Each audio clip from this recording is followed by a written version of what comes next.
Hi, my name is Carlos Waugh, and I'm a addict in recovery. I have been clean for 2.5 years, and this is a story a little bit about me. When my addiction began and ran its course, it started out with obviously smoking weed with my friends, and I was right around 17, 18 years old. Everybody in my high school was making it so the cool thing to do was to start smoking marijuana or weed with your friends, and that's where it began. A lot of people, when they first start it, they're like, what else is out there? What else can I try? What other feelings can these drugs give me?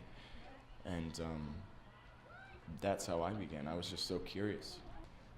It went from weed to trying other things as of like psychedelics like acid and mushrooms, and then it went from trying those to trying cocaine, and then painkillers, and then it turns out my favorite drug of choice is painkillers and heroin, so that's kind of where it stuck after I kind of went through everything and figured out what I liked the most. When you're heavily addicted to a drug like heroin, you don't really think about eating. That's all because your mindset is on one thing every day when you wake up.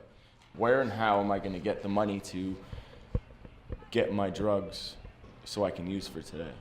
Because it's a daily thing. You wake up and that's all you think about. So I went from 155 pounds, which I weigh now, to about 130. I looked like skin and bones. Emotionally, I was so numb to everything that was around me. I didn't really care what anybody thought of me. I didn't really care about what my family thought of me. I didn't care about anything. The only thing, my one mindset was, how am I going to get my drugs for today? And I lost contact with all my friends and family. Anybody else that wasn't doing heroin with me, they were out of sight, out of mind. I did not talk to them. If we ran into each other, it was a quick hi and bye, and that was it. And then we moved on. But I'm one of the lucky ones. A lot of people go to jail for years and years and years. A lot of people die. I just lost one of my best friends last week because of a drug overdose. He was a really close friend of mine, and he ended up using about a month after he got out of jail, and that was the first time since he got out of jail that he used, and he OD'd and died.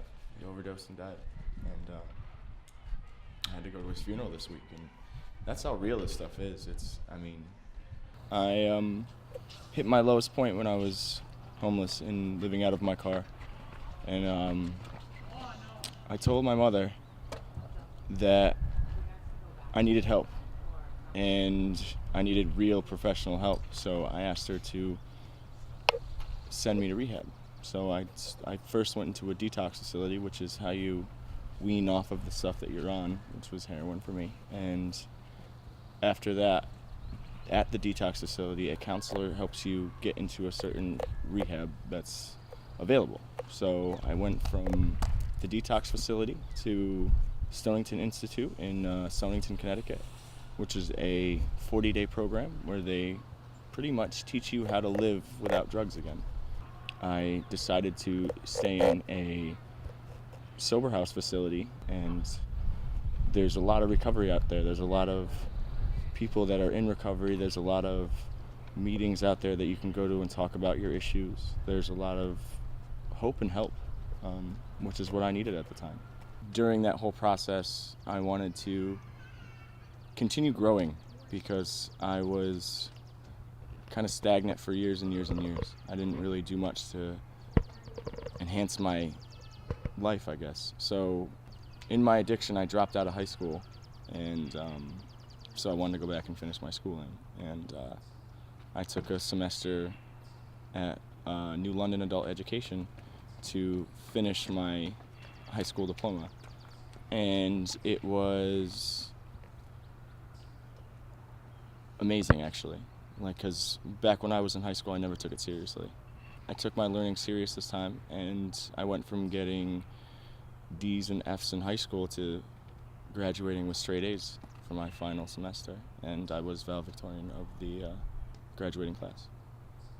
Life is amazing today, but that's all thanks to the recovery centers and all the help I had, because I didn't do this alone. You can't do this alone.